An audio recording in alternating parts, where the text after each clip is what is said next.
So today what I want to talk about is the false faces on YouTube. When you go on YouTube, you're looking at all these channels, whether they're homesteading, survivalists, preppers, gun channels, political channels, workshop channels.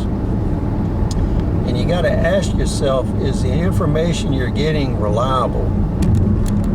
And who are you dealing with? And see, the question of who are you dealing with is the one on YouTube that's the most troubling. And I'll give you, for instance, there's a lot of survival channels and a lot of gun channels where these people are profit driven and they're not really into the survival mindset or the Second Amendment mindset. So for instance, if we look at training channels and some of these sales channels, the people running them, if they had a law enforcement or government agent background or a military background, we don't really know what they believe or whether they even believe in the Second Amendment. And the question comes to mind, did they do enforcement actions that were unconstitutional? Did they arrest people for carrying concealed weapons without a permit? Did they enforce the National Firearm Act, Gun Control Act of '68? Do these people support gun control? So a lot of these questions hadn't been asked of various channels. The other thing is, what do these people really know? And is that knowledge applicable to your survival situation? I'm not a Navy SEAL, I'm not a Special Forces member.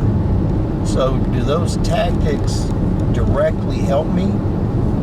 Or do I need to be doing something different? So when you look at a lot of this training and a lot of these survival channels, is what they giving you actually applicable to your situation? These are questions you have to ask.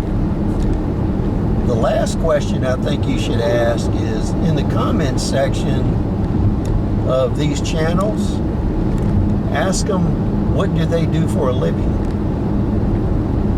Because that's a very interesting question, and one that they never answer. So, are they making their living off of a government pension? Are they making their living off of a YouTube channel? Do they have a different job that they work and then YouTube is something they do in addition? Are they retired?